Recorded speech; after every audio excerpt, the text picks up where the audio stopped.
지난번에도 간단히 설명했지만 디스로케이션이 왜 그 메탈이나 혹은 합금, 알로이 같은 데서 많이 관찰이 되고 그러면 다른 세라믹이나 뭐 폴리머나 이런 쪽보다 왜 이런 쪽에 많이 관심을 갖느냐. 그 다음에 이 강도, 스트렝스하고 디스로케이션의 움직임은 어떤 관계가 있느냐. 어떻게 하면 강도를 우리가 높일 수가 있겠느냐. 그 다음에 열 처리를 하면은 이런 강도 혹은 다른 물성들에 어떠한 영향을 미치겠느냐. 이런 것을 공부하는 챕터입니다. 여러 번 얘기했지만 아무 말이 없더라도 디스로케이션이 움직인다 하면 디스로케이션은 결함이에요. 선결함.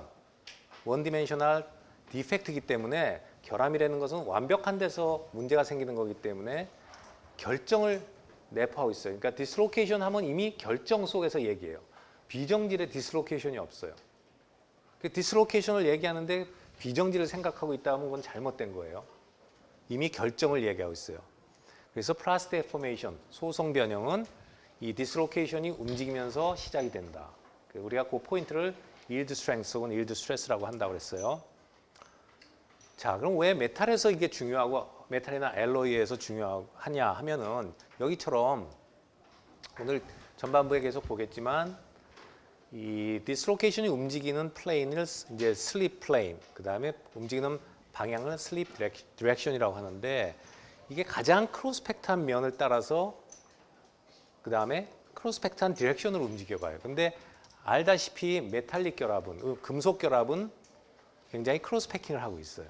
그런데 반해서 세라믹은 아이오닉 결합이나 코베일런트 결합을 하고 있는데 그 코베일런트 결합은 특히 그 결합선이 있기 때문에 특정한 앵글을 가지고 있어요. 특정한 각도. 이 각도를 왜 유지하냐? 공유 결합하기 위해서 그 각도를 유지해요. 그러면 이게 디스로케이션이 움직이다 보면 원자가 움직이는 거기 때문에 그 각도가 깨지는 순간이 있죠. 근데 그런 거에 대해서 굉장히 재료가 거부하죠. 특정한 각도를 유지하고 싶어 하기 때문에. 그 다음에 아이오닉 크리스탈 같은 경우에는 우리가 NaCl이라든가 뭐 이런 아이오닉 크리스탈은 예를 들어서 디스로케이션이 여기에 뭐 있어서 이게 움직인다고 하면은 마이너스 쪽으로는 뭐 끌려가는 정전기력 때문에 간다 하더라도 그 다음에 플러스를 만나면 repulsive force가 작용하겠죠. 이런 정전기력이 작용을 해요. 그리고 차지 밸런스도 맞아야 돼요. 그래서 플러스 하나가 움직이는 게 아니라 플러스 마이너스가 페어로 움직인다든지 그래서 굉장히 쉽지 않아요. 디스로케이션 생성부터가. 그래서 우리가 주로 공부하는 것은 이런 세라믹이 아니라 이 지금 말하는 금속. 그리고 금속은 대부분 결정 구조를 갖기 때문에 웬만큼 그 냉각을 하게 되면 용융 메탈을 냉각하게 되면 적어도 폴리크리스탈이 잘 되기 때문에 결국 크리스탈린이죠. 결정 구조이기 때문에 디스로케이션을 가지고 얘기하기가 쉬워요. 그래서 그 금속에 대해서 얘기합니다. 이런 경우에는 굉장히 드물어요. 디스로케이션에 의한 플라스틱 데포메이션이 아니라 다른 기구에 의해서 변형들을 가져와요. 그리고 그때도 봤지만 이런 것들은 대개 플라스틱 데포메이션이 일어나기 전에 브리틀 구간, 그러니까 탄성범위에서 그냥 깨져버려요. 강한 거죠. 변형이 이런 디스로케이션이 움직일 게 없으니까 그냥 깨져버려요. 혹은 아주 고온이 되면은 결정과 결정지 사이 그레인 바운더리에서 이렇게 미끄러지듯이 변형이 일어나요. 그레인 바운더리 슬라이딩 같은 다른 기구로 이 변형이 갖고 오지 대부분의 세라믹은 그냥 강하게 버티다가 탄성범위에서 깨져버려요. 플라스틱 데포메이션은 넘어가지 않아요. 이런 디스로케이션이 굉장히 생기기가 어렵기 때문에 그래요. 자, 그러면 이제 디스로케이션에 대해서 한번 봅시다. 디스로케이션은 여기처럼 이제 이런 뭐 FCC, BCC, 우리가 HCP 세 가지의 구조를 배웠어요. 심플 큐빅 구조는 거의 없으니까. 그래서 플라스틱 데포메이션은 shear force에 의해서 생긴다고 그랬어요.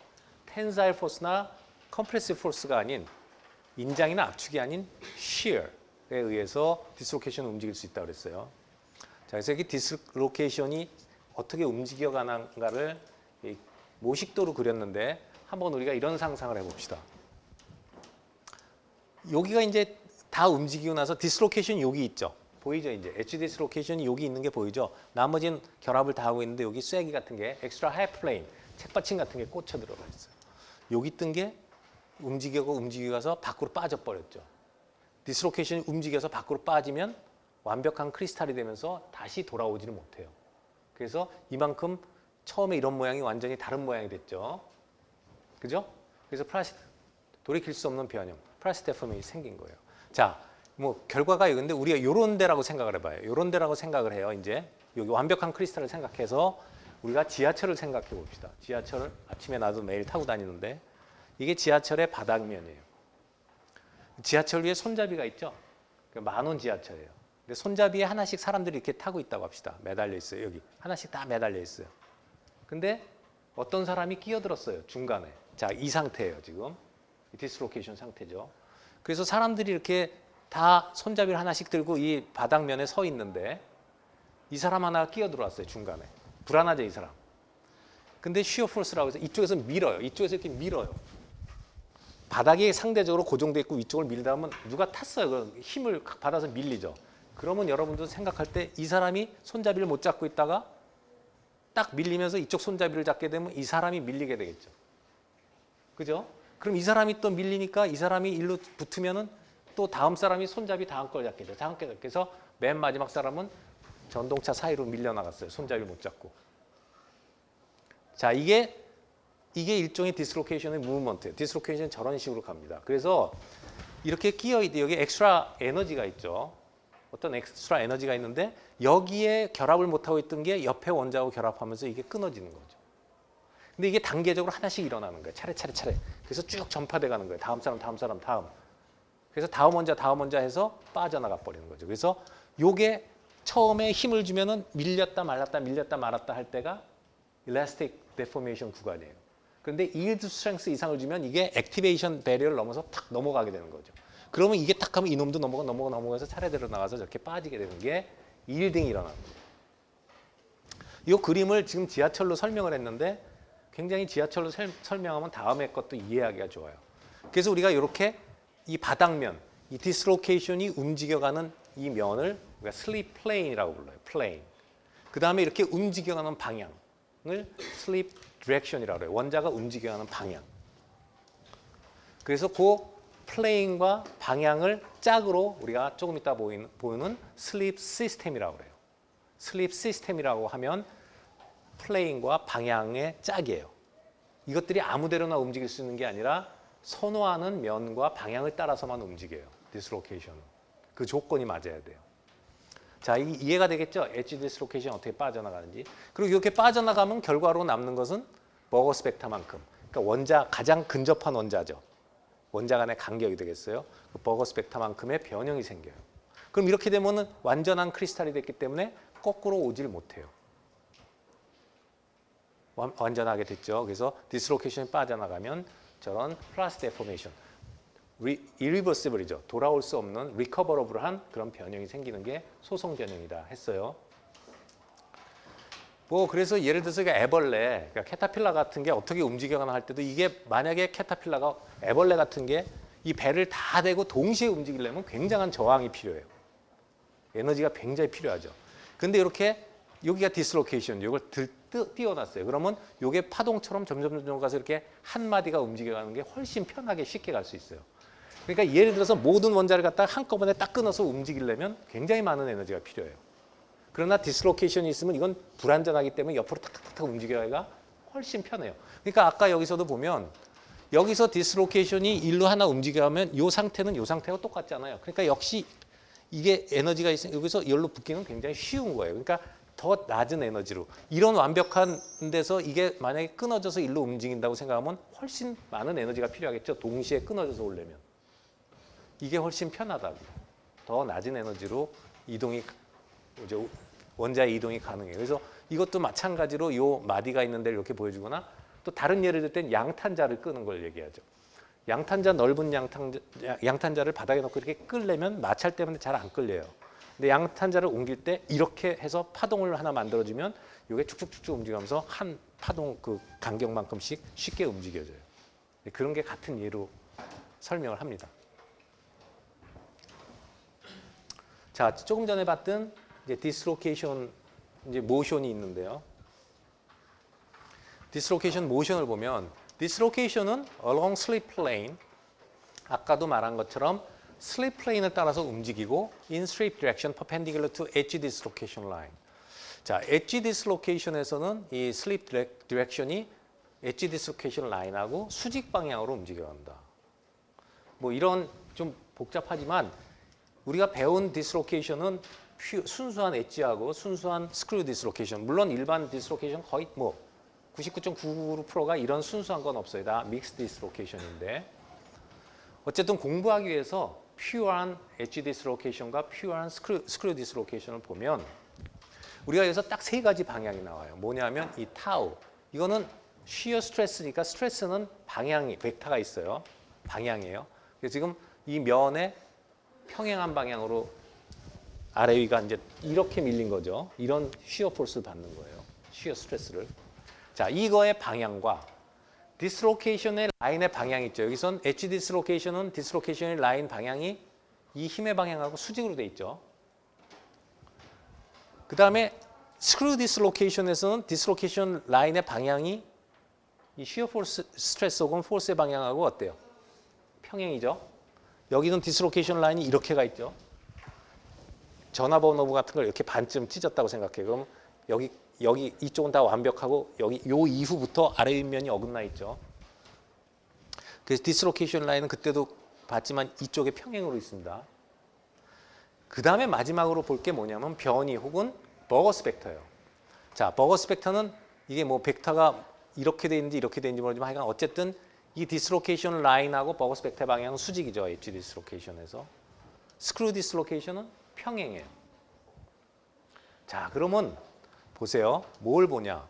여기에서는 이 힘을 주는 방향하고 힘을 줄 때 디스로케이션 라인하고 평행한 힘을 주는 거죠.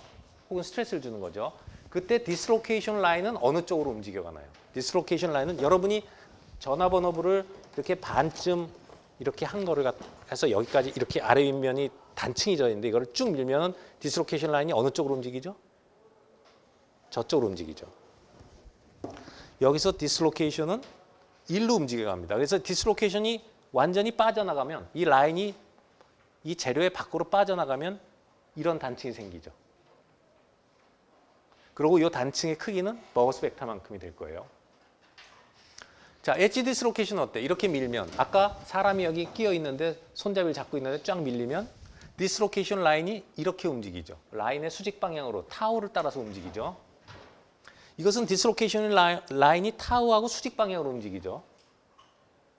그런데 결과는 이렇게 밀었을 때 버거스 벡터만큼의 변이는 타우 방향으로 다 생겼어요. 두 개가 다. 자, 지금 힘을 이렇게 주고 혹은 스트레스를 이렇게 주고 양쪽에 스크류 디스로케이션하고 엣지 디스로케이션에 타우의 수직 방향, 이 디스로케이션 라인이 수직 방향인 경우 이건 평행 방향인 경우로 스트레스를 가했어요. 그랬더니 타우하고 같은 방향으로 버거스 벡터만큼의 변이 생겼고 디스로케이션이 움직이는 방향은 수직 방향으로 이쪽은 수직 방향으로 움직였고 이것은 디스로케이션이 같은 방향으로 움직였어요. 그런데 디스로케이션 자체 방향은 지금 타우하고 수직이고 여기선 평행이 있죠. 움직이는 방향과 있는 방향은 달라요. 지금 엣지 디스로케이션은 있는 방향 자체가 이 스트레스하고 수직인데 이렇게 스트레스를 가하면 이 라인이 움직여가는 방향은 이가 같은 방향으로 움직이는 거죠. 평행한 방향으로. 알겠어요? 자, 그래서 여기 몇 가지 방향이 서로 얽혀서 나오는데 그 방향 중요한 요소하고 그 방향 간의 관계를 여러분이 잘 한번 살펴보세요. 어떤 쪽으로 움직이나.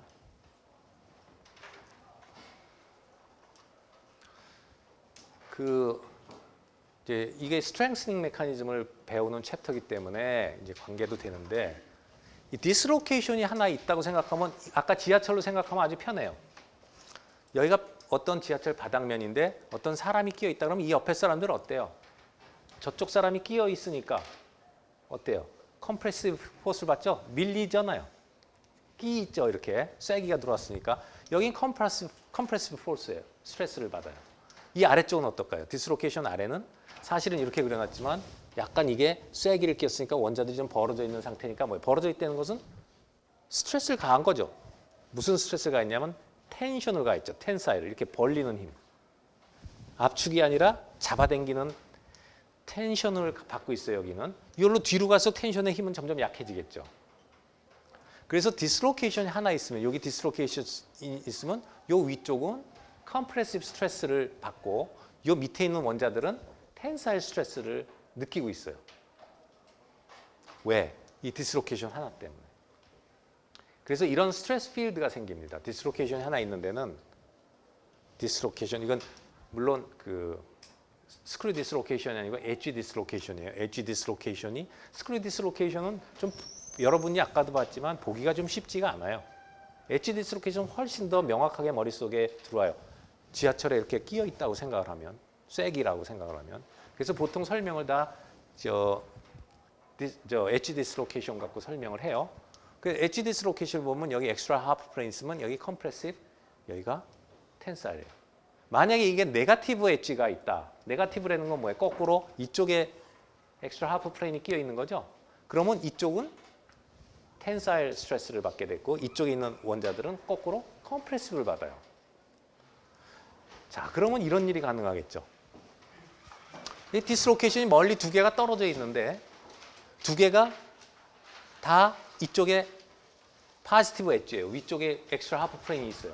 그러면 이런 걸 어떻게 상상하면 지하철에서 내가 여기 끼어 있는데 저쪽에 같은 칸에 또 몇 개 가서 또 손잡이 사이에 누가 또 하나 끼어 있는 거죠.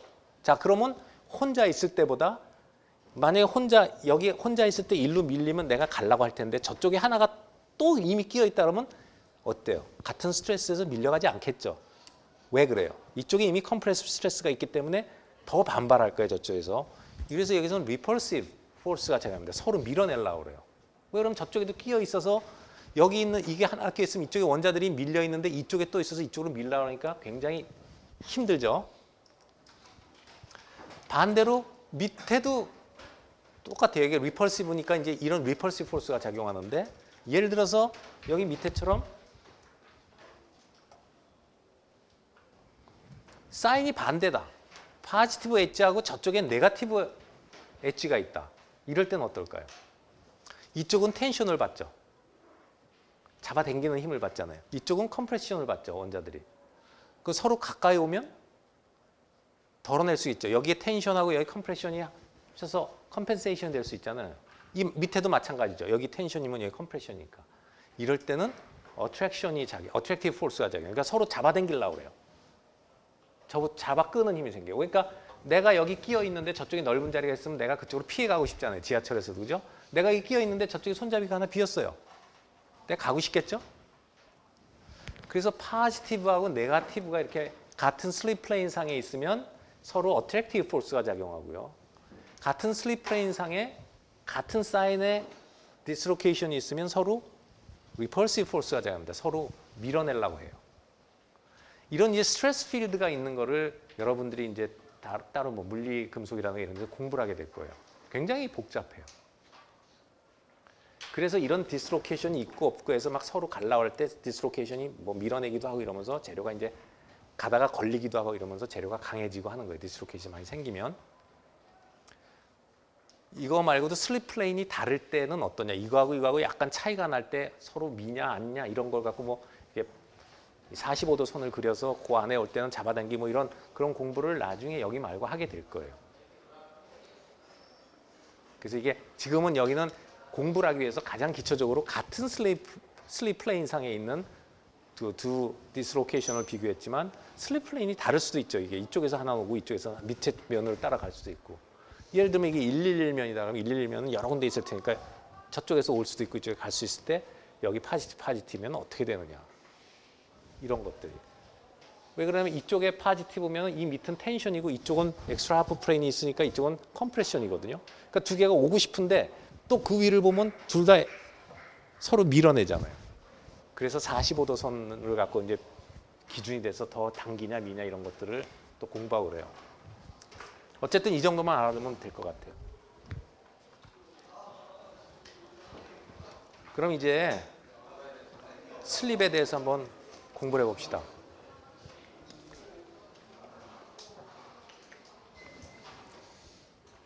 아까도 말했지만 이 플라스틱 플로우라는 것은 뭐 흘러간다는 얘기인데 디스로케이션 움직이는 거예요. 플라스틱 데포메이션 플로우랑 마찬가지예요. 플라스틱 플로우라는 것은 뭐 이렇게 움직여가는 거죠. 흘러가는 거예요.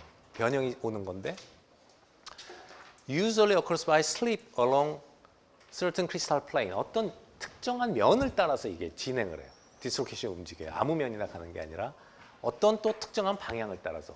그래서 요 두 개가 이제 합쳐서 하나의 슬립 시스템이라는 말로 짝을 이루는 거를 이제 슬립 시스템이라고 하는데 슬립은 여기처럼 룰이 있어요. 슬립 여기 뭐예요? Always occurs. 항상 일어난다. Close packed direction. 옆에 원자하고 붙어있는 방향으로. 옆에 원자가 붙어있는 쪽으로 일어나요. 뭐 하드 스피어 마들로 보는 거죠. 당구공처럼 딱 원자들이 붙어있다고 우리가 FCC, BCC 다 배웠죠. 자, FCC에서는 어느 방향이 붙어있는지 알 거예요. 원자들이. 크로스 팩트 플레인이 111이니까. 그래서 이렇게 붙어있는 방향으로 항상 일어난다. 그런데 여기는 sleep usually occur스니까 대부분 일어난다예요. always가 아니에요. 여기는. 어떤 면? smoothest and most widely spaced. 혹은 densely packed plane이에요. 가장 치밀한 면 상에서 대부분 일어난다예요. 항상이 아니라. 방향은 항상 치밀한 방향으로 일어나고 면은 치밀한 면에서 가장 흔하게 일어난다예요.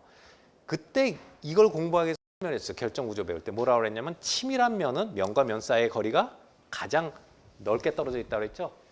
여기 나오죠. 그래서 most widely spaced 혹은 densely packed 같은 얘기예요. 이게 가장 치밀하게 돼 있는 면은 면과 면 사이의 거리가 가장 멀어요. widely spaced인데요. 그래야지 끊어지기가 쉽다고 그랬죠. 반딩이 끊기가 쉬워요.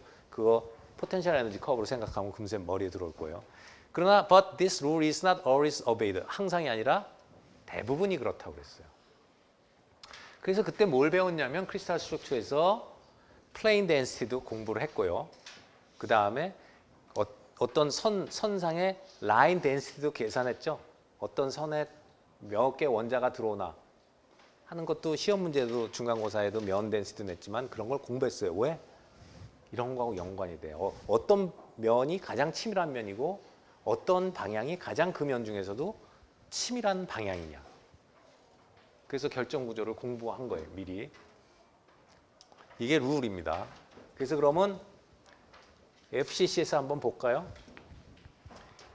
자, slip plane, plane along, allowing easy slippage, wide interplanar spacing, highest planar density. 똑같은 얘기 또 나왔죠. 가장 치밀한 게 있는 면이 가장 그 면 간의 거리가 넓다는 얘기예요. 그 다음에 slip direction은 이게 움직이는 방향인데 highest linear density, linear density가 가장 높은데요. 그럼 FCC에서는 당연하게 여기 보는 것처럼 가장 치밀한 면은 이 크로스 팩트 플레인이죠. 이 면이 바로 무슨 면이라고 했냐면 그때 이 면이에요. 111면이에요. FCC에서는 111면이 가장 치밀한 면이에요.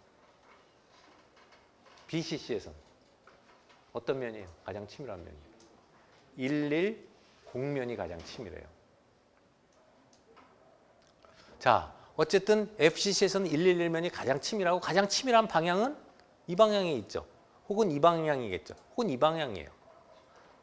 그죠? 그러면 111면 하나하나의 치밀한 방향은 3개가 나와요. 이 방향, 이 방향, 이 방향 다 다른 방향입니다. 패밀리로는 같지만 방향 자체는 다 틀려요. 그래서 또 중간고사에서 이런 것도 봤죠. 방향도 어떻게 되는가.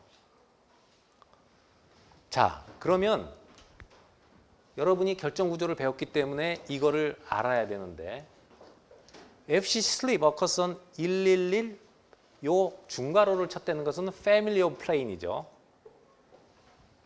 배웠죠? 이게 만약에 한 면이라면 이게 소괄호가 돼야 돼요. 근데 이것은 면의 집단을 얘기해요. 111 방향의 면을 모두 얘기해요. 그러면 몇 개가 있냐면 8개가 나와요. 111 또 뭐가 있죠?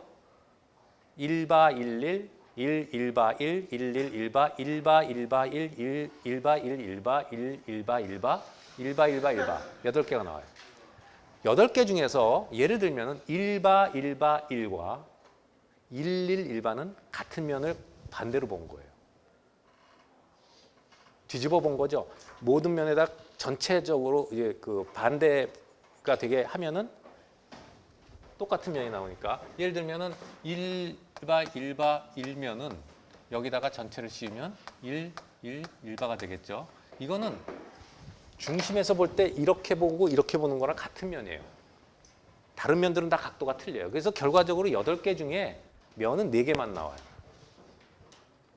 그 면 4개가 여기서 보면 요 꼭지점으로 된 거, 요 꼭지점으로 된 거, 요 꼭지점, 요 꼭지점에서 4개가 나와요. 삼각형이. 그런데 그러니까 요곳에 전체 가능한 면은 이렇게 대척이 되는 면, 그러니까 중심에서 양쪽에 있는 걸 빼면 4개가 면이 나오고요. 그 4면에 각 한 면마다 방향은 3개씩 나와서 한 면마다 3개가 나온다고요. 방향이 하나, 둘, 셋. 그래서 토탈 4 곱하기 3은 12개의 슬립 시스템이 있습니다. 알겠어요? 이거 가서 다 해봐야 돼요. 여러분이. 자, 그래서 우리가 또 3장에서 배웠어요. 스트럭처에서 뭘 배웠냐면 여기 이 방향은 이 면의 중심을 지나는 방향이기 때문에 110 방향이에요. 이것도 면의 패밀리예요. 지금 이런 앵글 브래킷을 했기 때문에 방향은 대괄호를 써야죠. 하나의 방향은. 근데 이건 방향의 집단을 얘기해요. 그럼 여기도 몇 개가 있느냐? 많은 방향이 나와요. 그런데 이거하고 어떤 예를 들어서 한 면이 정해지면 그 면에 포함되는 면은 딱 방향은 3개밖에 없어요. 여기서 보면은 다른 111면은 뭐 이렇게 나올 수도 있고 그런 것은 저 면 안에 포함이 안 돼요. 그 면에서 미끄러지려면 디슬로케이션이 그 면상에 포함돼서 이렇게 가장 가까운 원자 방향으로 미끄러지기 때문에 움직이는 방향이 그 면에 포함이 돼야 되겠죠. 내가 지하철에 이렇게 있는데 움직이려면 이게 방향이지 움직이는 방향이 위로 뜨면 안 되겠죠. 자, 그러면 여기 110의 여러 집합 중에서 예를 들어서 이게 하나의 슬립 플레인이다. 이게 슬립 플레인이라고 합시다. 111바면이. 그러면 여기에 맞는 3개의 110 방향이 있겠죠. 찾아낼 수 있겠죠. 어떻게 찾아내죠? 배웠어요. 면이 포함이 되나 안 되나. 이 면이 포함되려면 이거의 수직인, 이 면의 수직인 방향하고 이 면에 포함된 방향의 벡터 적을 하면 제로가 나와야 되겠죠. 코사인 90도가 나와야 될 거예요. 코사인 세타 계산하는 거 큐빅에서 배웠죠.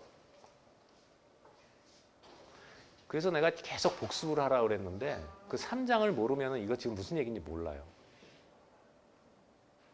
여기에 여러 가지 방향이 있어요. 110 방향도 지금 하면은 뭐 110, 101, 011, 1바 10 뭐 해서 여러 가지 패밀리가 나와요. 그게 다 만족을 시키지 않죠. 이 면이 정해지면 이게 면이 정해지면 이 면상에 속하는 방향은 여러 가지 패밀리 중에 딱 3개밖에 안 나와요. 그 3개가 뭔지를 여러분이 찾아내야 된다고. 그건 뭘로 찾아내느냐. 그때 코사인 세타 갖고 공식을 가르쳐 줬었어요. 그 공식을 가서 잘 생각을 해보세요.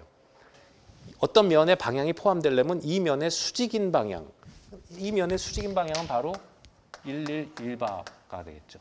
그리고 저 중에 나오는 면하고의 이 방각의 수직이 되려면 코사인 세타 값이 90도가 나와야 되죠. 외적분의 내적이.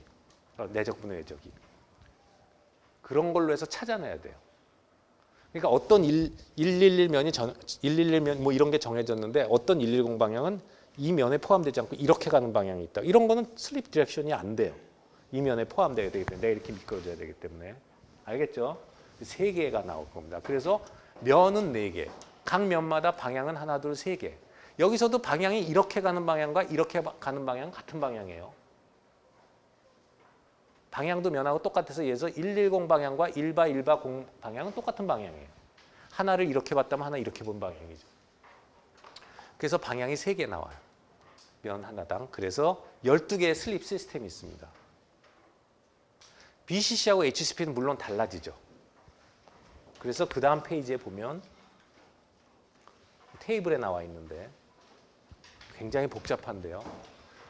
그때도 말했던 이 구리, 알루미늄, 니켈 다 FCC들이죠. 되게 노블 메탈류인데, 귀금속류인데 이런 재료들은 FCC는 슬립 플레인이 111mm 가장 치밀하고 방향은 1바 0이죠. 지금 이것도 보면 금세 알겠지만 내적을 곱해보면 분모가 0일 수가 없죠. 분자가 0이면 되죠. 그럼 분자는 외적이죠. 1 곱하기 1 더하기 1바 곱하기 0에다 하면 이건 뭐 나와요? 곱하면 0 나오죠. 그 얘기는 뭐예요? 면에 속해 있다는 면인 거죠. 그래서 이런 패밀리하고 이런 패밀리는 더 구체적으로 얘기하면 11면 패밀리는 1바공 패밀리하고 이게 저기 이제 속해 있는 면이 돼요.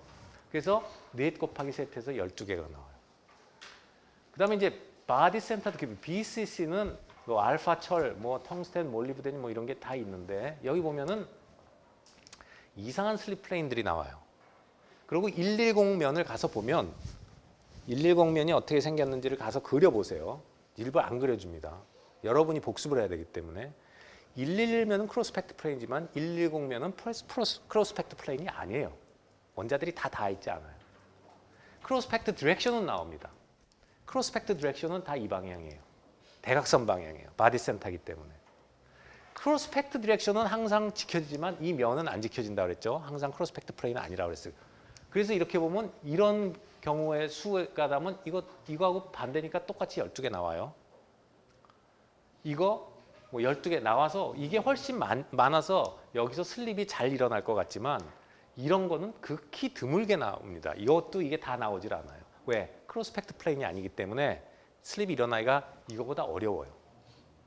그래서 실제적으로는 FCC가 슬립이 가장 그러니까 디포메이션이 디스로케이션이 잘 움직여요. 여기는 숫자는 많아서 시스템이 많으니까 경우의 수가 많으니까 여기서도 일어나고 여기서도 일어나고 여기서도 일어나니까 이거보다 훨씬 가능성이 잘 일어나겠다 하겠지만 아까 말한 것처럼 이런 면들은 크로스펙트 플레인이 아니에요. 굉장히 귀하게 드물게 이런 면에서도 일어날 수 있다지 이 면에서 쉽게 일어나는 게 아니에요. 왜? 크로스펙트 플레인이 아니기 때문에. 그래서 실제적으로는 이게 이렇게 많지만 소용이 없어요. 그 다음에 여기서도 보면은요. 이런 이제 HCP도 보면 요것은 크로스펙트 플레인이에요. 알죠? HCP의 001면은 AB로 올라가서 ABC에 올라간 111면하고 똑같다는 거 알죠? 이거 크로스펙트 플레인이에요. 그러면 세 개가 있죠, 방향이. 이거 3D 얘기하면 001면에 110 방향이에요. 001면에 110 방향. 세 개 나와요. 001면 하나밖에 없잖아요. 거기에 세 방향이니까 110 방향이 세 개가 나왔는데 이거는 여기선 잘 일어나죠. 이거는 잘 일어나지만 이거는 HCP에 비해서 4분의 1밖에 안 되죠, 시스템이. 101바는 비스듬한 경사면인데 이거 크로스펙트 플레인 아니에요. 이런 면들. 그래서 이런 것도 가끔 보인다지만 이런 데서는 굉장히 여기처럼 희박하게 일어나요. 그래서 이것도 잘 안 일어나요. 그래서 FCC가 가장 이런 디스로케이션이 잘 움직여요. 왜? 슬립 시스템이 많기 때문에. 12개가 되기 때문에. 이건 많긴 하지만 이게 크로스펙트 플레인이 아니다. 가서 보면 알아요. 이것까지 볼 필요도 없고 이거가 가장 보기가 쉬운데 가서 보면은 크로스펙트 플레인이 아니에요. 이건 크로스펙트 디렉션은 맞고 이것도 크로스펙트 디렉션 맞아요. 110 방향이니까. 그냥 저 3D 지수로 말하면 바닥면이 이렇게 됐을 때 110 방향이에요. 이거 붙어 있죠? 크로스펙트 플레인이죠? 001면이. 자, 이래서 여기도 실제적으로는 이런 건 거의 안 일어나고 세 개. 여기도 많은 것 같지만 실제적으로 이것도 크로스펙트는 다 아니에요. 그래도 이게 좀 일어나고 여기는 많이 일어나고. 그래서 FCC가 디스로케이션이 움직이는 시스템을 가장 많이 갖고 있어서 잘 변형이 가능해요. 그래서 이런 금 같은 거, 금 실도 뽑고 그러죠. 금선, 와이어, 그죠? 금 같은 거 가공해서 쫙 뽑으면 쭉 뽑히는 변형이 일어나는 게 이런 슬립 시스템이 많기 때문에 그래요. 근데 이런 것들 보면은 여기 보면은 이런 뭐 FCC 같은 게 그래서 이렇게 쭉 늘어나다가 끊어지는데 이런 마그네슘 같은 거는 좀 변형이 있지만 크게 변형 안 해요. HCP 때문에. 그래서 FCC가 이런 변형이 제일 소성 변형이 잘 일어납니다. 슬립 시스템이 많기 때문에요. 내가 움직일 수 있는 면과 방향의 수가 세트로 많이 있다는 얘기예요. 그래서 여기 comparison among crystal structures 보면 FCC, many cross-packed planes and directions 12개가 컨비네이션으로 있었어요. HCP, only one plane, 001면밖에 없어요. 크로스펙트 플레인은. 거기에 3개 디렉션이 있고 BCC는 크로스펙트 플레인이 없어요. 그래서 이런 저런 경우가 보이긴 하지만 그런 경우들이 항상 일어나는 게 아니고 굉장히 드물게 일어나요. 이런 차이가 있어요.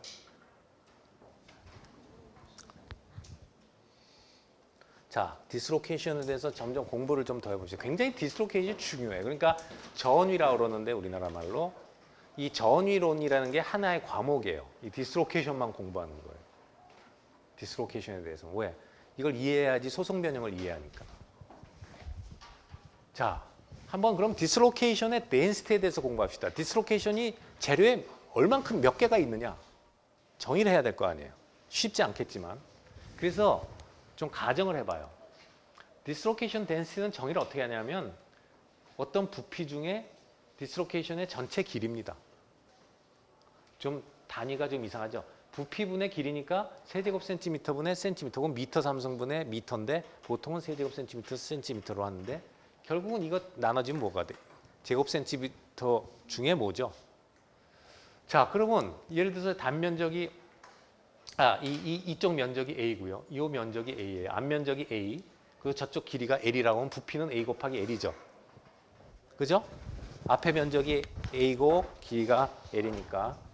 그리고 디스로케이션은 이 안에서 막 왔다 갔다 했을 거예요. 근데 가정을 그냥 이 앞에서 뒤로 뚫고 나왔다고 합시다. 디스로케이션은 안에서 중간에서 없어질 수는 없다고 그랬죠. 밖으로 뚫고 나오든가 아니면 안에서 이너 루프를 만들어서 완벽하게 끝나야지 중간에 빌 수가 없어요. 중간에 왜 빌 수가 없는가? 그렇게 빌려고 안만 가서 여러분이 그 그림을 그려봐도 그렇게는 될 수가 없어요. 밖으로 빠져나와야지만 되지. 속에서 막혀 있거나. 예를 들어서 책받침을 갖다가 물건 안에 어떤 재료 안에 책받침을 다 중간에서 끊게 하려고 끝까지 안 나오고 중간에서 이렇게 한 층을 원자를 집어넣었다 합시다. 그러면 디스로케이션 라인은 이걸 따라서 원이 돼버리겠죠. 이렇게. 혹은 정사각형으로 들어갔으면 사각형이 물체 내부에 있을 거예요. 재료 내부에. 그래서 중간에서 멈출 수가 없어요. 안에서 끝나거나 아니면 밖에까지 빠져나와야 돼요. 그래도 속에서 나오든 빠져나오든 이게 꿈틀꿈틀 비틀비틀 나올 수 있겠죠. 휘어서. 근데 예를 들어서 그냥 이렇게 단순하자. 이게 워낙 덴시티가 많으니까 이렇게 직선으로 있다고 합시다. 그러면 토탈 랭스는 여기 n개가 들어있다 그러면 n개 곱하기 l이죠. 그러면 n개 곱하기 l을 이 부피 a 곱하기 l로 나눠주니까 ln은 없어지고 a분의 n개. 결국은 이 면적에 몇 개가 있느냐가 디스로케이션 덴시티가 돼요. 이 단위 면적에 몇 개가 있느냐. 그죠? 그래서 그때 뭐라고 했냐면 우리가 이런 재료를 만들어서 경면 처리를 해가지고 파리싱을 해가지고 부식을 시키면 이런 데는 에너지가 높기 때문에 먼저 부식이 일어난다고 그랬죠. 그래서 이런 데가 보여요. 그러면 우리가 현미경으로 세면 되죠. 단위 면적이 몇 개가 보이나를 세면은 바로 이거죠. 덴시티가 나오는 거예요.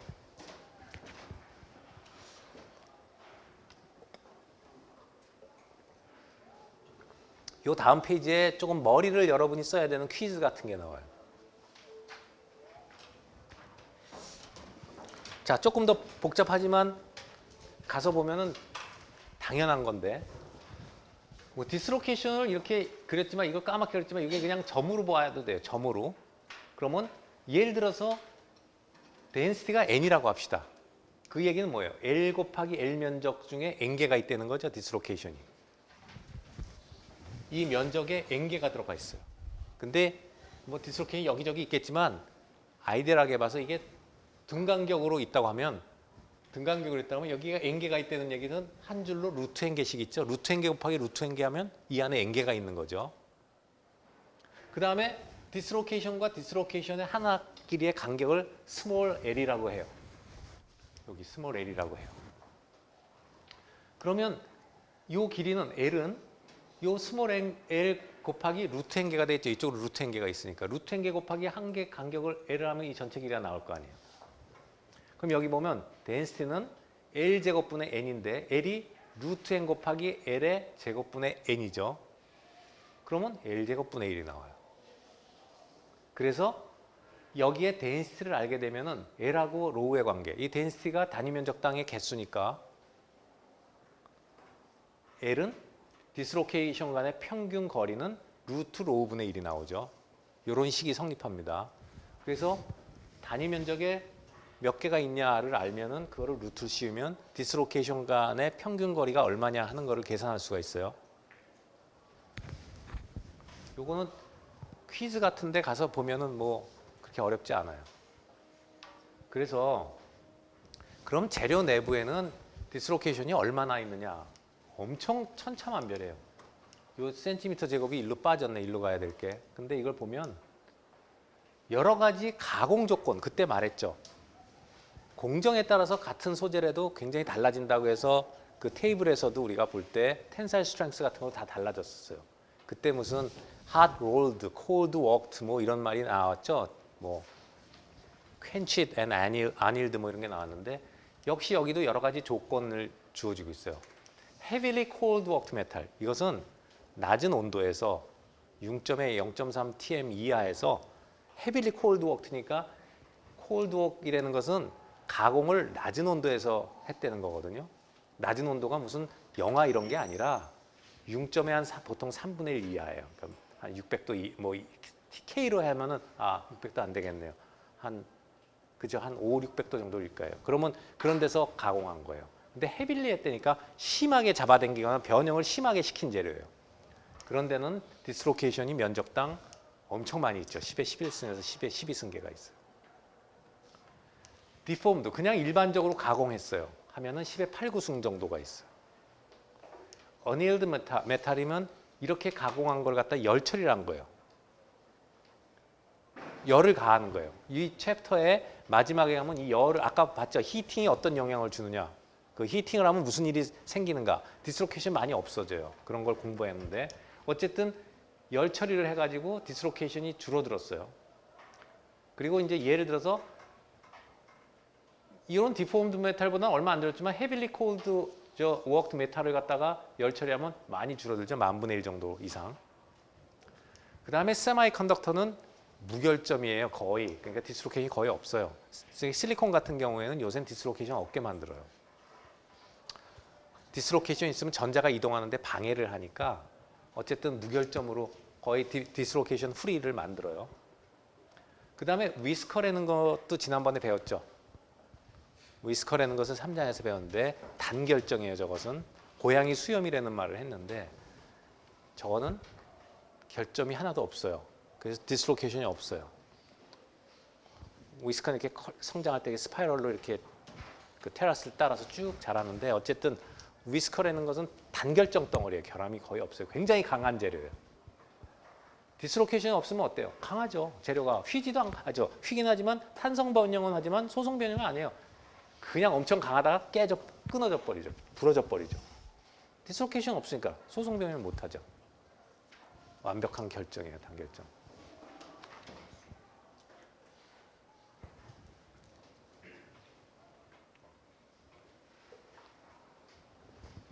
자, 이것도 그냥 한번 공부를 해보자고요. 예를 들어서 디스로케이션이 움직여서 어떤 소성 변형이 일어나는데 변형이 일어나는 레이트, 속도를 한번 보자는 거야. 그러니까 초당 예를 들어서 얼만큼씩 변형이 일어나는가. 잡아당긴다 이거죠. 잡아당기면 1초당 얼만큼씩 늘어나냐 이런 걸 공부하는 거예요. 그거를 관여하는 인자가 뭐가 있느냐 보자는 거죠. 예를 들어서 L 중에 이렇게 디스로케이션이 이런 슬립 플레인이 막 여러 개가 있을 수 있는데 이렇게 시어를 줬을 땐 예를 들어서 이게 슬립 플레인이라고 합시다. 그럼 여기 있는 디스로케이션들이 움직일 거예요. 자, 그래서 뭐 이렇게 있는데 파지티브도 있고 네거티브도 있고 하네요. 이런 거는 이렇게 시어를 주니까 여러분이 착받침이 있는데 사람이 이렇게 지금 지하철에 타고 있는데 이게 슬립 플레인인데 이쪽에서 미는 거죠. 여기서 이렇게 미면 요 부분에 스트레스를 보면 위쪽이 이쪽이 밀고 위쪽이 이렇게 미는 거랑 똑같은 거예요. 이렇게. 이거 얼로 움직여요? 이렇게 가겠죠. 이거 얼로 움직일까요? 이런 스트레스, 외부에서 스트레스 이렇게 가면 스트레스가 이렇게 되니까 이건 일로 움직이죠. 어쨌든 일로 빠지든 하나가 빠져나가면 버거 스펙터만큼 변형이 생길 거예요. 그죠? 그래서 네거티브는 일로 가고 파지티브는 일로 올 거예요. 자, 그랬을 때 토탈 스트레인은 얼마냐 하면 그때 요것 중에 하나가 빠져나갈 때 H분의 버거 스펙터만큼 생기는데 여기 N개가 있으면 H분의 N배 버거 스펙터만큼 변형이 생기죠. 그죠? 하나가 움직여 나가면 이 H분의 버거 스펙터만큼 변형이 생길 거 아니에요, 재료가. 그게 N개만큼 있으니까. 그 다음에 얼만큼 시간이 걸리냐 하면 이 L을 갖다가 물론 여러분이 볼 때 여기서 요만큼 갈 때는 시간이 짧게 가고 여기서 이만큼 갈 때 L만큼을 가겠지만 그냥 뭐죠? 그냥 대충 한번 우리가 이걸 살펴보기 위해서 여기서 일로 움직인다고 합시다. 그러면 이 전체 길이를 이게 다 하나씩 움직인다고 하면은 실제로는 뭐 여기 있으면 디스로케 저기 있는 게 올 수도 있고 하니까 자 그러면 이게 움직인다고 하면은 얘를 V로 나눠주면 되죠. 평균 속도로. 그러면 shear strain rate, rate라는 것은 시간당 얼만큼 변하냐 하는 거니까 dt분의 d 감다가 돼요. 시간당 얼마냐. 그럼 이걸 넣고 정리하면 LH분의 NV인데 LH는 바로 dislocation density죠. LH분의 N이 참. 이 LH면 요 면적분에 N이 들어가 있다는 건 요건 뭐야? 아까 단위 면적당의 개수니까 로우가 되죠. 그래서 결과식은 그 shear strain rate, strain rate는 로우 곱하기 여기 버거스 벡터 곱하기 여기 벡터가 빠졌네. 곱하기 속도가 평균 속도가 된다. 이걸 우리가 테일러 오란 릴레이션이라는데 이걸 왜 설명을 했느냐? 여기서 이 식을 보면은 우리가 나중에 12장에서 배우는 식하고 아주 유사해요. 뭐냐? 여러분이 이미 배웠을 수도 있는데 전기가 흐를 때 단위 면적당 단위 시간당 이것도 시간당 흘러가는 전류의 양이거든요. 시간당 흘러가는 이것도 시간당 흘러가는 변위의 양이거든요. 시간당의 변위량, 시간당의 전류량이에요. 시간당의 전류량은 전자라고 합시다. 전자가 움직이는 속도, 평균 속도하고 전자가 하나가 갖고 가는 전기량 1.6 곱하기 10의 마이너스 19승 쿨롱이겠죠. 전자가 하나가 이동하는 전기량하고 전자의 평균 속도하고 전자의 개수의 곱과 같다. 이거 똑같아요. 디스로케이션이 평균적으로 움직이는 속도하고 하나가 움직이는 만들어내는 변이량이 B죠. 버거스 벡터만큼. 하나가 갖고 가는 전하량이 Q죠. 이것은 디스로케이션 하나가 만들어내는 변이량이 버거스 벡터만큼이죠. 그 다음에 그게 얼만큼 있느냐. 얼만큼이 있느냐. 근데 여기서 M이라고 한 것은 여기도 봤지만 이런 게 슬립 플레인상에서 움직일 수 있는 놈만이 기여를 하지 디스로케이션이 암만 많더라도 움직이지 못하는 놈은 기여를 못해요. 그래서 이것을 모바일 디스로케이션, 움직일 수 있는 디스로케이션, 그 슬립 플레인이나 이런 조건이 맞는 놈이라는 얘기거든요. 전기가 통할 때도 재료에다가 전기를 통하기 위해서 전압을 가하면 이런 전류가 흐르는데 그때 움직이는 것은 역시 움직일 수 있는 전자밖에 안 돼요. 무슨 얘기냐? 예를 들어서 어떤 재료 속에 실리콘이라고 할 때 실리콘이 실리콘하고 이렇게 결합을 하고 있어. 이 전자들은 결합하고 있기 때문에 여기다가 전압을 걸어줘도 이 전자는 못 움직여요. 어떤 전자가 움직이냐? 여기서 자유전자처럼 떨어져 있는 전자들이 움직이는 거예요. 금속도 마찬가지죠. 예를 들어서 구리가 있다. 구리가 있다면 여기 구리 원자들이 쭉 있으면 구리 원자끼리 결합을 하고 있는데 이 놈들이 하나씩 플러스니까 여기 하나씩 자유전자를 내놓죠. 얘네들은 움직일 수가 있어요. 그렇지만 이 구리 사이에 구리가 뭐 29번인가 그러면 29개 전자가 있는데 걔네들이 다 움직이나요? 아니죠. 28개는 못 움직여요. 결과적으로 전류에 기여하는 전자는 움직일 수 있는 전자예요.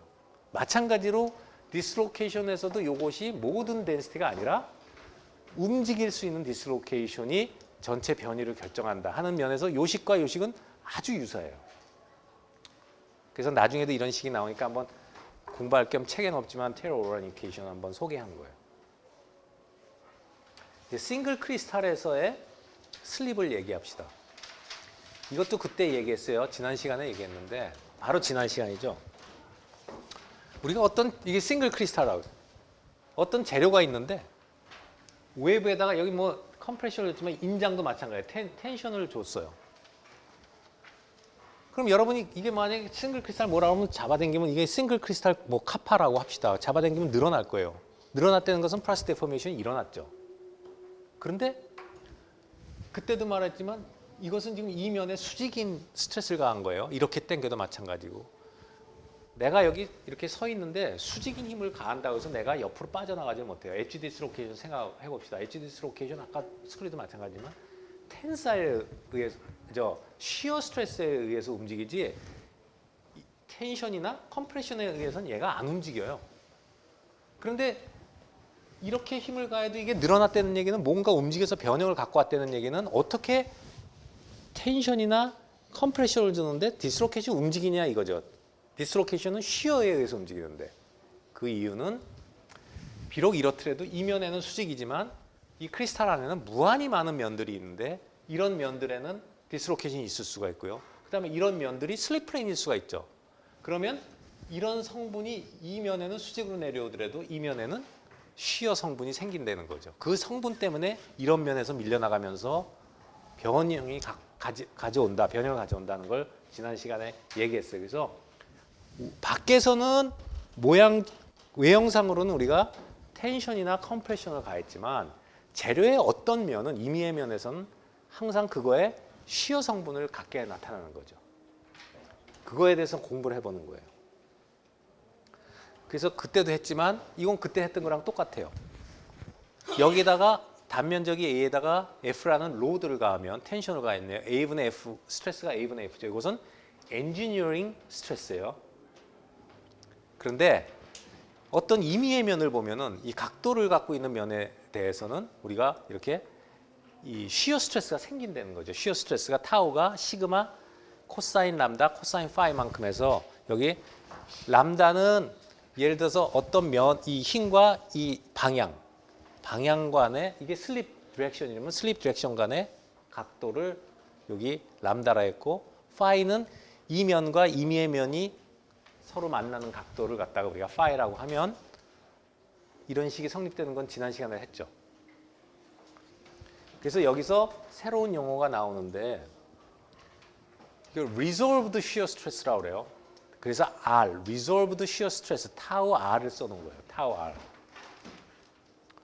resolved라는 얘기는 영어 그 자체로 녹아있다는 얘기예요. 녹아있는 shear stress예요. 그게 무슨 말이에요? 밖에서는 shear를 안 줬는데 어떤 면에 이 각도 때문에 임의의 면의 각도 때문에 생겨나는 녹아나는 그런 shear stress다 해서 R을 붙여요. resolved shear stress. 근데 resolved shear stress는 보다시피 이 밖에 시그마는 우리가 밖에서 준 텐션 혹은 컴프레션이니까 이건 정해진 값이고요. 이것은 뭐의 함수냐면 임의의 면이 이 밖의 면하고 어떤 각도를 이루냐 하는 파이와 그 다음에 임의의 방향과 슬립 방향과 이 축이 몇 각도를 어떻게 이루냐 하는 그 람다의 함수예요. 그러니까 이놈과 이놈의 함수에 따라서 resolved shear stress는 다 온갖 값을 가질 수 있어요. 어떤 면이냐 혹은 어떤 방향이냐에 따라서 무한히 많은 값을 가져요. 그럼 여러분이 다음 페이지 넘어가기 전에 생각을 해봅시다. 나는 밖에서 시그마라는 스트레스를 가했어요. 그러면 이 안에 무수히 많은 면에 무수히 많은 방향에 resolved shear stress가 다 틀려요. 그런데 그 중에서 이 각도에 따라서 이게 맥시멈이 되는, 이거는 일정하니까 이 값이 맥시멈이 되는 각도가 있겠죠. 그 각도가 가장 큰 shear 스트레스를 받겠죠. 여러 가지 각도가 가능한데 이런 값 중에서 이 값을 최대화할 수 있는 람다와 세타가 있겠죠. 파이가 있겠죠. 그러면 그런 조건이 맞는 각도에서 그 방향에서 resolved shear stress가 제일 크겠죠. 맞아요? 그런데 만약에 거기 디스로케이션이 딱 있다. 그리고 그 resolved shear stress가 yield strength하고 어떻게 뭐 관계가 된다 하면은 결과적으로 움직여 가겠죠. 디스로케이션. 그러니까 여러데 무수히 많은 디스로케이션이 무수한 방향과 이렇게 이 안에 마음대로 있을 텐데 여러 가지 임의로 있을 텐데 그 중에서 가장 먼저 움직일 수 있는 가능성이 있는 디스로케이션은 요게 최대가 되는 데란 말이죠. 거기가 가장 힘을 많이 받으니까 시어 스트레스. 그죠? 그리고 어떤 면, 예를 들어서 코사인은 90도에서 0이죠. 그러니까 이게 90도가 되는데 혹은 이게 90도가 되는 데는 암만 해도 거기서는 힘을 하나도 못 받아요. resolved shear stress가 제로예요. 그런 데서는 움직일 수가 없죠. 그래서 뒤에 가보면은 나오지만 이렇게 shear stress가 이렇게 90도가 이게 90도가 되거나 이게 90도가 될 때 이런 데서는 안 움직여요. 디스로케이션이. resolved shear stress가 제로예요. 코사인 람다 혹은 코사인 파이가 제로기 때문에. 그래서 요 슈밋 로우를 한번 봅시다. 슈밋 로우는 단결정에서 그러면 어떤 각도에서 최대가 되느냐 하는 거를 찾아내는 거예요. 그러면 여기 보이는 것처럼 예를 들어서 이쪽 면 A면에다가 이제 F를 줬는데 임의의 면을 생각해서 이 임의의 면 요 아까 말한 요게 파이였죠. 파이. 요게 파이고 임의의 방향. 요것이 축과 만나는 게 람다예요. 요게 람다. 요 각도가 파이죠. 그러면 이 면적, 여기에 시어 스트레스를 구하려면 이 면적은 이거의 코사인 5분의 A가 되겠죠. 이것도 앞에서 했었어요. 그래서 코사인 요게 이제 A 나누기 코사인 5가 되겠고 요 방향에는 F 곱하기 코사인 람다가 되겠죠. 이 방향으로의 힘은. 그러니까 이건 임의의 방향이에요. 람다. 여기서도 무수히 많은 방향이 있죠. 이 면에 포함되는 방향이 무수히 많은데 그중에서 아무 방향이나 하나 잡은 거예요. 람다. 그럼 요런 각도를 갖는 면의 요런 방향, 임의의 면에 대해서는 임의의 방향에 대해서는 요 식이 정해질 거예요. 근데 여기 F 오버 A는 당초에 시그마라고 했으니까 이게 시그마고요. 요만큼의 이제 변수가 생겼죠. 그러면 아까 말한 것처럼 요게 최대가 되는 데가 요 사인, 코사인 요거하고 요거가 최대를 만들어주는 데가 리졸브드 시어 스트레스가 최대가 되겠죠. 그런 조건을 찾자는 거예요. 자, 그러면 요 조금 내려가지고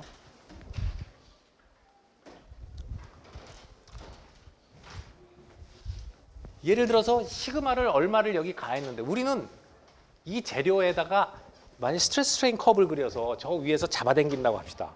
그러면 엔지니어링 스트레스 스트레인 커브를 그리면 시그마 Y에서 1등이 일어날 거 아니에요. 밖에서 보는 거죠. 우리 시그마를 안에서는 무슨 일이 일어나는지 모르고 밖에서만 보고 있죠. 밖에서 시그마 Y가 될 때 1등이 일어나죠. 그때 시그마 Y가 1등이 일어날 때 안에서 어떤 제일 힘을 많이 받는 면에 힘을 많이 받는 방향으로 디스로케이션에서 움직일 거 아니에요. 그때가. 그때 1등이 될 때 값을 우리가 CRSS, Critical Resolved Shear Stress. 아까 이것을 그냥 Resolved Shear Stress인데 C를 하나 더 붙여서 CRSS라고 그래요. 크리티컬화 되는 거예요. 왜? 뭐가 크리티컬해요? 밖에 시그마가 1등이 됐을 때 안에 어떤 면에서 Critical Resolved Shear Stress 되는 건 안에 실제로 이제 Shear Stress가 디스로케이션을 움직이는 값이 됐다는 얘기 아니에요. 그 값을 얘기해요. 자, 다시.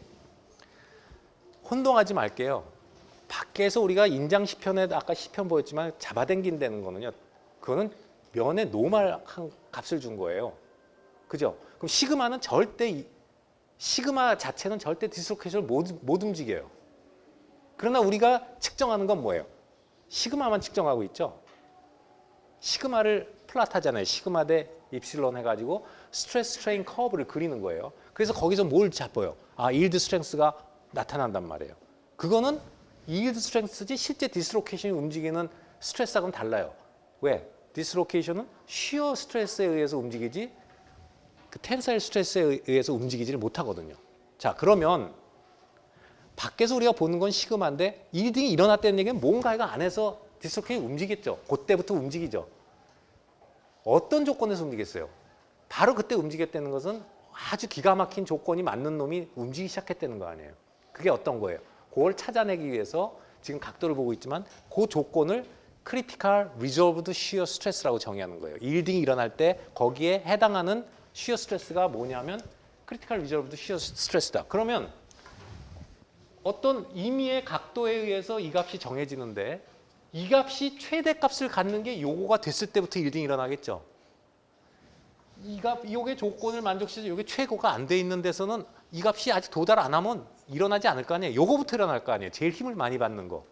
그게 제일 힘을 많이 받는 Resolved Shear Stress가 Critical Resolved Shear Stress가 됐을 때 변형을 시작하겠죠. 그때가 바로 뭐겠어요? Yield Stress일 거 아니에요. 그죠?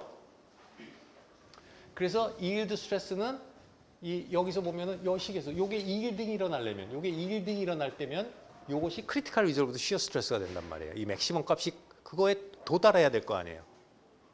그래서 요게 2일등이 될 때 요게 크리티컬 리졸브드 시어 스트레스가 요걸 시그마 y를 요걸 나누기 이렇게 하면 요게 최대일 때죠. 그럼 요게 최대가 되는 값은 뭐 수학적으로 풀면 되지만 어떤 조건이냐? 이게 모든 방향이 아니라 요거하고 요거가 두 개가 더해서 90도가 될 때, 그러니까 어떤 임의의 면이 정해지면 이것이 여러 무수한 방향이 있는데 이게 90도를 이룰 때, 그때가 최대 값이 돼요. 임의의 파이에 대해서 이게 어떤 람다냐, 람다가 최대가 되는, 요 값이 최대가 되려면 람다는 90도에서 파이를 빼서 요게 직각을 이루는 그런 경우가 가장 최대값을 가져요. 그래서 하면은 집어넣으면은 이제 이게 사인으로 바뀌면서 이제 함수가 하나로 나왔죠. 파이에 대해서. 그럼 또 이 파이를 정해야 되겠죠. 어떤 파이에서 이 값이 최대가 되느냐 하면은 뭐 이거 최대값을 하는 거야. 뭐 미분해서 보면 되니까 최대값을 찾으면 요것이 45도일 때다. 그래서 45도이면 루트 2분의 1이죠. 그래서 루트 2분의 1을 해서 하면 결과적으로 단결정에서 싱글 크리스탈을 당겼는데 어떤 이일드 스트레스를 측정을 했다 그러면 쉬어 스트레스는 크리티컬 리졸브 쉬어 스트레스는 이일드 스트렝스의 2분의 1이 된다는 거예요. 그러니까 45도인 면에 45도인 방향으로 디스로케이션이 우연히 있는 놈부터 움직인다는 거예요. 거기가 가장 힘을 많이, 쉬어 스트레스를 가장 많이 받는 그 방향인 거죠. 면과 방향이 되는 거예요. 45도 면에 45도 방향이. 그리고 그때 값은 크리티컬 리졸브 쉬어 스트레스는 시그마 y의 2분의 1이 된다. 그래서 시그마 y는 2배 크리티컬 쉬어 스트레스가 된다. 그래서 단결적으로 만약에 이렇게 했을 때 45도 면에 45도 방향이 있으면 그게 가장 쉬어를 크게 받아요. 우리가. 그런 게 슈미트 로우예요. 그래서 밑에 보면은 뭐 이런 각도가 60도고 람다가 35도이고 거기에 외부에서 6500 psi로 이제 단결점을 당겼는데 크리티컬 리졸브드 시어 스트레스가 30,000 psi다. 그러면 이게 일딩이 되느냐 안 되느냐? 그럼 이거 계산해 보면은 뭐 요 각도 집어넣어 보면 6500 psi. 그래서 요 각도를 집어넣어 보면 근데 이게 이제 크리티컬 리졸브드 시어 스트레스보다 작으니까 일딩이 일어나지 않겠죠. 그럼 얼마를 외부에서 가야지 일딩이 일어나겠냐면 뭐 계산해 보면 되니까 이거는 그냥 수식에다 집어넣으면 되니까 가서 해보면 알 거예요, 이거는. 그래서 아까 슈미트 로우에서는 중요한 게 45도, 45도. 45도면에 45도 방향이 가장 힘을 많이 받아요. 그러니까 적어도 그게 크리티컬 리졸브드 스트레스가 돼야지 1등이 일어나기 시작하는 거예요. 그러니까 다른 것들도 일어나는데 그거보다 스트레스를 더 가하면 딴 데 슬립 플레인에 슬립 디렉션에 있는 놈들도 움직이지만 제일 먼저 움직일 수 있는 놈은 45도 방향이 가장 힘을 크게 받기, 쉬어 스트레스를 크게 받는다는 거예요. 거기서부터 시작을 하는 거예요.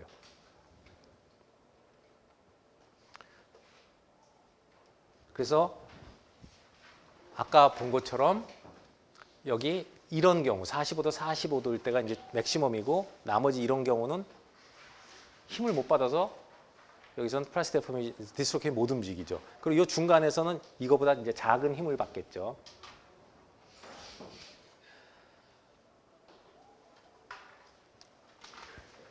이렇게 이제 싱글 크리스탈 하면은 여기 나중에 이렇게 보면 이게 하나하나가 버거 스펙터는 아니고 이게 막 덩어리 번칭이 된 건데 이렇게 이게 현미경으로 뭐 버거 스펙터만큼 이용수롱이 하나씩 보이는 건 아니에요.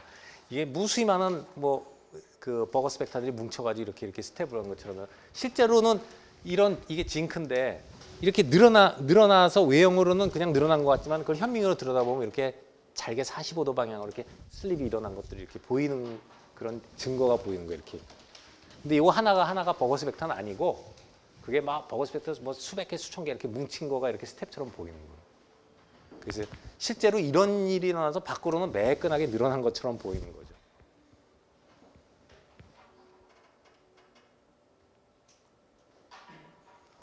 근데 일반적으로 저렇게 단결점을 우리가 다루는 경우는 거의 없어요.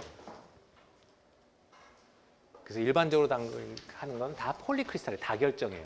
그럼 다결정이기 때문에 조금 전처럼들은 공부할 게 필요한데 다결정을 당기면은요 온갖 결정들이 막 있잖아요. 결정 방향이 다 틀려요. 여기 111면은 여기 111면 뭐 111면도 다 방향이 다 틀리죠. 그러니까 이렇게 당기면 어떻게 돼요? 45도 걸려드는 데가 있겠죠. 그죠? 45도면에 45도 방향이 어딘가 있을 거 아니에요. 이런 여러 가지 결정들이 막 섞여 있으면. 그러면 시작은 어디서 하냐? 거기 있는 디스로케이션부터 움직이기 시작하는 거예요. 거기서부터 변형이 나요. 제일 거기에 힘을 먼저 받죠. 움직일 수 있는 힘을 제일 먼저 받죠. 크리티컬 리저브드 시어 스트레스를 받으니까 45도 이런 데서부터 하고, 그럼 이제 이런 그레인 바운더리를 갈 때는 어떻게 되냐? 이제 그런 건 스트렝스닝 메커니즘이에요. 그런 저 그레인 바운더리가 있으면 디스로케이션이 움직이지를 못하겠죠. 가다가 걸릴 거 아니에요. 이제 그게 이제 스트렝스닝 메커니즘의 하나가 나오는 거예요. 그레인 사이즈 스트렝스닝이라는 게 나와요. 디스로케이션이 어떻게 움직이는가를 알면 재료를 강하게 하려면 못 움직이게 해야 될 거 아니에요. 그죠? 그 못 움직이게 하는 방법들이 다 우리가 이제 다음 시간에 이제 배울 스트렝스닝 메커니즘이에요. 여기 나오죠? For strengthening mechanism. 요게 다음 시간이고, 오늘은 여기 이제 트윈까지 하고 끝낼 건데, 마지막 슬라이드인데,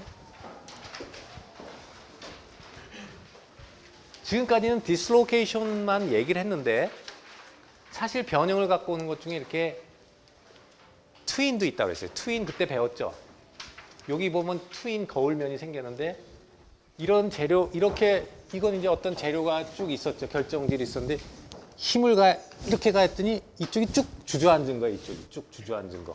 그래서 요만큼 하나, 둘, 셋, 네 층이 이렇게 주저앉았어요. 주저앉았어요. 그래서 네 층이 주저앉고 여기서는 안 주저앉았어요. 그러니까 여기서 이렇게 이게 계속 연결될 텐데 힘을 쫙 갔더니 여기 몇 층 이렇게 딱 주저앉는 거예요. 여기 원자층 몇 개가. 그래서 주저앉았는데 여기 보면 어때요? 요 층에 이 미러 프레임을 상태로 요게 여기로 왔죠. 여기 있던 게 약간 거울 이미지가 아니었는데 요게 거울 이미지로 왔죠. 그 다음에 요거는 어디 있어요? 여기 있죠. 뭐 다 하나씩 1대1로 요거는 여기, 요거는 여기. 첫 번째 층은 여기 있고, 두 번째 층, 두 번째 있는 것은 요건 요거, 요건 요거 이렇게 다 있죠. 세 번째 건 또 일로 오고. 그래서 이렇게 됐어도 모양이 바뀌었죠. 이게 다시 돌아가나요? 안 돌아가요. 그래서 이렇게 해도 변형을 갖고 와요. 재료의 모양이 바뀌는 거예요. 그래서 디스로케이션이 변형을 가해주는 거의 하나의 메커니즘인데 대부분이 그거고요. 그러나 그거 말고도 이렇게 트윈 포메이션에 의해서도 변형이 갖고 오는데 차이가 뭐냐? 디스로케이션은 원자층이 하나씩 움직였기 때문에 반드시 하나가 나가면 버거스 벡터만큼 딱 단위 벡터, 아까 또 봤죠? 테일러 오란에서도 봤지만 하나가 움직여 나가면 B만큼, 버거스 벡터만큼의 변이가 생기죠. 근데 트윈은 여기서 현미경으로 만약에 들여다본다면 만약에 디스로케이션을 슬립 플레인에 따라 움직였으면 이렇게 버거스 벡터만큼씩 이렇게 쭉쭉 왜 하나씩 빠져나간 버거스 벡터만큼 차이가 나니까. 근데 트윈은 이렇게 매끈해요. 이렇게 버거스 벡터라는 특징적으로 값이 주어지는 게 아니에요. 왜? 여기서 보면은 변이가 요 원자가 요만큼 움직였고 이만큼 움직이고 이만큼인데 이게 버거스 벡터의 1배, 2배, 3배 이런 게 아니에요. 임의의 값으로 움직여요. 변형을 해요. 이렇게 생각하면 돼요. 이게 왜 움직였냐? 보세요. 이쪽의 거울 이미지라는 것은 이게 이쪽이 결정이 안정한 결정이죠. 그럼 이걸 뒤집어 놔도 이 자리도 안정한 자리 아니에요? 마찬가지죠. 이게 이렇게 쌓여갔다면 여기서 이렇게 쌓여가는 것도 안정한 자리죠. 안정한 자리 아니에요. 똑같잖아요. 거울면을 두고. 그래서 여기도 안정한 자리죠. 이 크리스탈이 저 있는 것도 안정한 자리지만 힘을 가해서 어디로 갔냐면 이렇게 다시 안정한 자리로 왔어요. 그게 안정한 상태예요. 다시 돌아가질 않죠. 안정한 자리로 왔으니까. 왜? 이것도 자기가 선호하는 자리잖아요. 이 자리들이니까. 그죠? 이쪽으로 보면 똑같은 자리죠. 그런데 여기서 변이들이 그때도 말했지만 이것도 시어 포스인데 이 변이들은 요 길이분의 요것분의 요거에서 시어 스트레인은 다 똑같다 그랬죠. 이 길이분의 똑같아요. 근데 요것이 딱 아까 그 슬립에서는 하나가 빠져나가면 버거스 벡터식까지만 디스로케이션에서 여기서는 이게 딱 뭐 원자 하나 길이가 아니라고요. 그래서 이건 그냥 스무드한 면이 보여 있는 거죠. 마이크로스코픽하게 현미경으로 보면 그냥 매끈하게 이렇게처럼 버거스 벡터만큼의 간격을 두고 이렇게 스텝처럼 생기지는 않는다는 거예요. 이 변이가 어떤 유니트한 값을 갖지 않는 거예요. 그런 차이가 있어요. 그러나 어쨌든 이 트윈에서도 우리가 변형을 가져와요. 돌이킬 수 없는 변형. 안정한 자리를 찾아갔기 때문에. 자, 그 7, 8, 9장은 조금 빨리 나가는 하는 경향이 있을 거라고 느낄 건데 그래야지 소화가 돼요. 우리가 쉬지 않고 공부를 해도 그래야지 소화가 되기 때문에 좀 했어요. 자, 다음 주에는 요 뒤에 스트렝스닝 메커니즘 4가지를 공부하고 그리고 그 다음 또 시간에는 그 히팅 이펙트에 대해서 공부를 하면 8장이 끝나요. 자, 수고했습니다.